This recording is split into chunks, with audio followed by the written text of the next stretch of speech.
Hi, I'm Davey, and this is Maxine, and we have been driving with Lyft for over 6 years.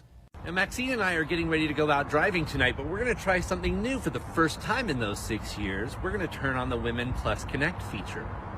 Women Plus Connect is a feature that matches women and non-binary drivers with more women and non-binary riders. Women Plus Connect gives women and non-binary drivers the option to turn on a preference that will prioritize matches with other nearby women and non-binary riders. Women Plus Connect first launched in September of last year in select early access cities, but now they're expanding it nationwide. I'm so excited. This feature offers more control over the driving experience for women and non-binary people, allowing them to feel more confident in the car. All right, time to get driving. Yeah, I don't think Maxine consented, and I don't know about you, but I would be hesitant getting into that car. Welcome back. Beautiful and amazing human beings. My name is Luke Radowski here of WeAreChange.org, and there's a lot of absolutely crazy and wild news to get into today, as of course we had a major cultural event last night at the UFC, as today there's a lot of things crumbling all around us, physically, economically, and politically, but hey, at least now the Pope is no longer woke, saying some really crazy stuff. We're going to be getting into that, plus a lot more, all the latest news here on this independent media broadcast. If you like the shirt that I'm wearing, you could get it on thebestpoliticalshirts.com. And the clip that we played at the beginning of this broadcast highlights a new meaning to women drivers out there that now, with a partnership with Lyft, will be helping non-gendered individuals make some interesting connections with women drivers. As now, I guess they did it, again, I'm just speculating here, I guess they did it if a woman wants to have the ideas of a woman driving her, but actually a man driving her, you now have that ability on Lyft, I guess. As the video was curated by Libs of TikTok, go follow them, they do incredible work. Shouts out to all the people who curate very interesting content out there for all of us to enjoy.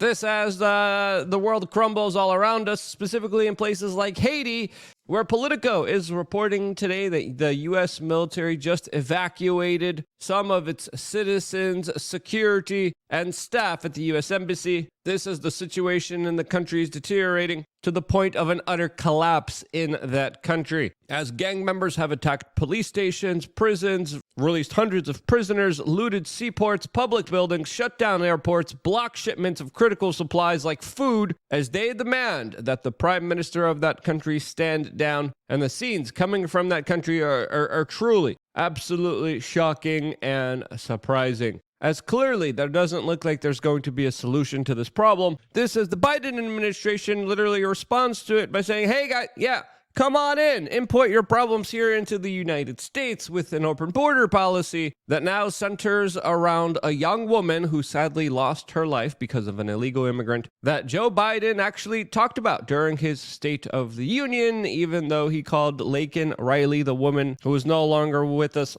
Lincoln Riley. And today he is on national television literally apologizing for calling the person who took her life, quote, illegal, even though they were an illegal immigrant. With Joe Biden having this to say on MSNBC. Look of surprise on your face when you walked into the chamber and you saw Congresswoman Marjorie Taylor Greene. It was priceless. You feigned shock at seeing her. But during your response to her heckling of you, you used the word illegal when talking about the man who allegedly killed Laken Riley. An undocumented person. And I shouldn't have used illegal. It's undocumented. And look, when I spoke about the difference between Trump and me, one of the things I talked about on the border was that the way he talks about vermin, the way he talks about these people polluting the blood. I talked about what I'm not going to do, what I won't do. I'm not going to treat any of these people with disrespect. Look, they built the country. The reason our economy is growing. We have to control the border and more orderly flow, but I don't share his view at all.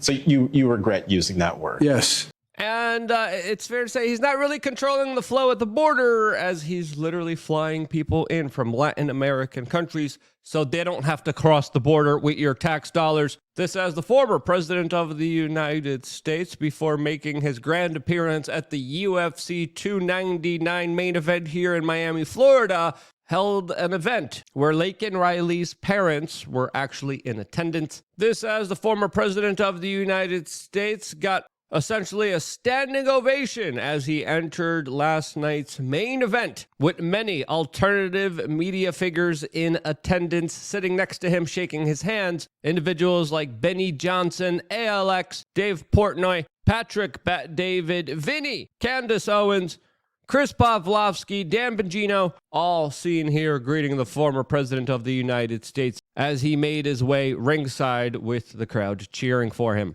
Also making his way to the octagon, the 45th president of the United States of America, Donald J. Trump, flanked by UFC CEO Dana White.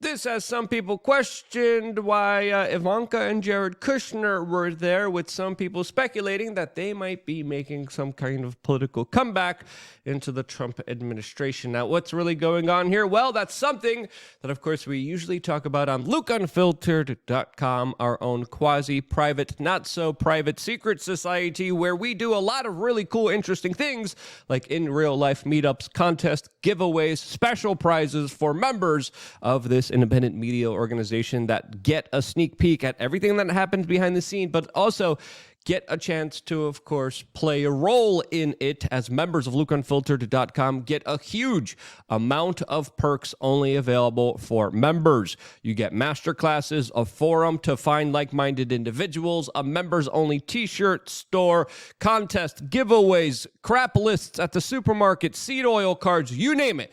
We got it here on LukeUnfiltered.com, as, of course, your memberships also help bring people together, not just through the forum, but through in real life events, as we are going to be hosting one in about 4 weeks from now here once again in Southern Florida. Again, lots of perks, lots of really incredible things available for people who sign up. And if you haven't signed up yet, what are you waiting for? Now is the time to do it. Your memberships mean more to us than ever. And if you guys don't sign up, we're just going to have to do ads. And that's the truth of it. It's not very easy being an independent media organization, but we need to sustain and survive. And if we don't get enough signups, we're just going to have to do more advertisements. That's just how it is. So if you thought about signing up right now, click the link down in the description below, and you could sign up for either $8, $15, $99, whatever your budget allows you to do. You click right here, and signing up, it's quick, it's easy, it's simple. You fill in your information quickly, and you get mailed back a login, and you get 10 plus years of content and exclusive videos ready for you almost every single day. Direct communication with me, and the ability to talk, to grow, to organize, and to do some really cool stuff. All of that, plus being able to call into our live show, as we're going to be having some really incredible guests here in studio with us. Carrie Lake, Roger Stone, controversial figures that have been censored and banned almost everywhere, Sam Hyde, plus many other incredible individuals that you'll be able to talk to just by simply signing up right now to LukeUnfiltered.com. So if you haven't done that yet, sign up right now, and I will see you there right after this broadcast. As, of course, your memberships, again, more crucially important than ever, and we can't thank you guys enough for signing up. This, as the Pope, who previously was very woke, just came out and said some very interesting things that I think are worth talking about, as, of course, Pope Francis just this Friday came out and said gender theory is, quote, ugly ideology that threatens humanity. This, as he also went on to describe it as an ideology that, quote, seeks to erase the difference between men and women, saying that the canceling out of these differences means the canceling out of humanity. A statement that, of course, is going to be offending a lot of people on the woke left and a lot of the bigger multinational corporations that the Pope has been working with when it comes to his revisionism of capitalism that he is currently cooperating with a project with the Rothschilds on that they are not going to be happy about. Another thing that the Pope came out and said recently that raised a lot of eyebrows, especially in the corporate Western establishment world, is that Ukraine should, quote, raise the white flag, that Ukraine should surrender and end this war with Russia, a statement that has been issued by a lot of political and military experts in the world who are looking at this current situation and seeing a situation that is not favorable for the people of Ukraine the longer that this conflict goes on. A situation that, of course, this independent media organization was seeing from the very beginning, trying to warn people about, and sadly, with almost the entire life loss of an entire Ukrainian generation, it definitely seems like those lessons were not learned. Warnings were not listened to, and people who told everyone what was going to happen were called naysayers. And now with the Pope even acknowledging this, of course puts the Ukrainian people in a very difficult situation, as the Ukrainian government even responded to the Pope angrily, saying that they will never surrender here during this conflict, with the Ukrainian foreign minister saying specifically, quote, our flag is yellow and blue. This is the flag by which we live, die, and prevail. We shall never raise any other flags. As of course, many in the establishment West were really pissed off and outraged about these comments when they do speak a lot to the reality of the current situation on the ground, though. As of course, the recent losses in Bakhmut and Avdiivka show a situation that, of course, is a very difficult one strategically for the Ukrainians. And I never thought I would be saying this. It does seem like the Pope is making a lot of sense here, as, of course, a lot of people are being attacked for propositioning such deals. Elon Musk being another individual who actually is providing crucial technology to the Ukrainians in order to better defend themselves and has led to a significant difference during this conflict with this satellite technology that he is giving them for free, was another individual that was heavily criticized and attacked for calling for peace here for this conflict that could involve many other countries, could expand and totally grow out of control and put the entire world's security and safety at risk here. Yeah, you would think this would be something that we would prioritize ending, as of course it threatens human civilization as we know it.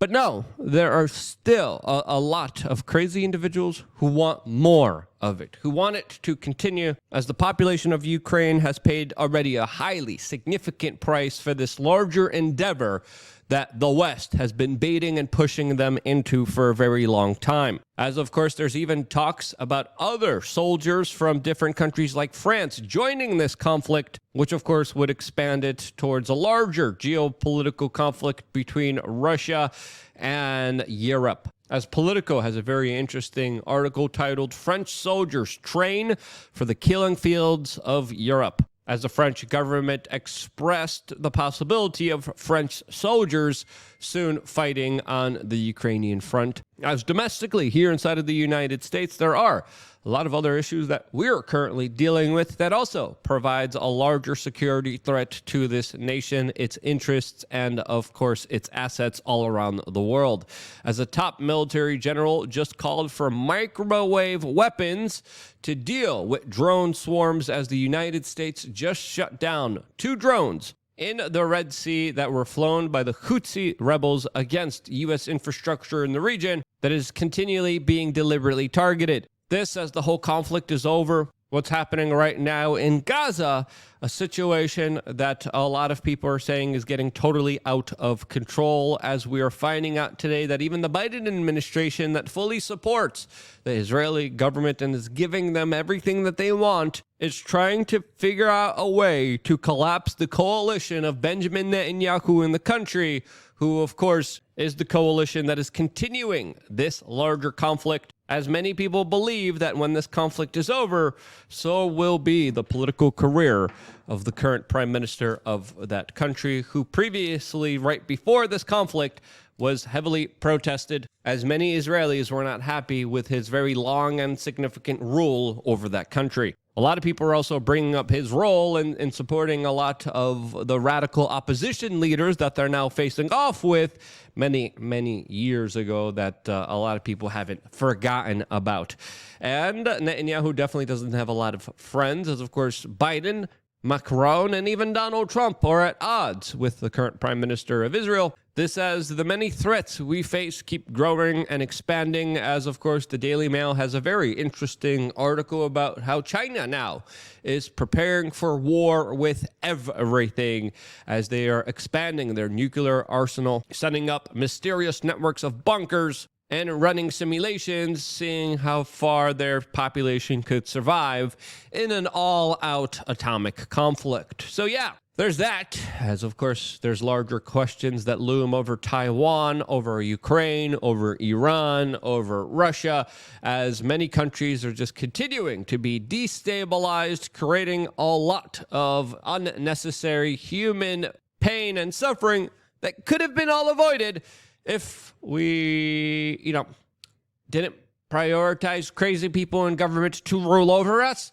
But yeah, that's just a novel concept and idea that I've been talking about for a very long time, as of course people going out there and taking the life and risking their life for a few group of sociopathic central controllers that call the shots here is a really bad idea. And historically, whenever we have the concentration, the centralization of power, we have the misuse of power. And if humanity is ever going to progress, is ever going to grow out of these larger existential threats that it keeps putting itself in, a larger destruction of life on this earth would stop if we would prioritize the larger decentralization, the larger importance of liberty, personal responsibility, and individuals saying, you know what, I got it. This is my life. It's in my hands. I don't need a central controller. I'm not going to bend the knee. I'm not going to obey and give all of my power, all of my responsibility to somebody else for this illusion of convenience that, of course, threatens everyone's existence. That idea, if everyone would just start believing it, if everyone would just say, hey, I got this. This is my life. It's in my hands. I don't need anyone else to tell me how to do things.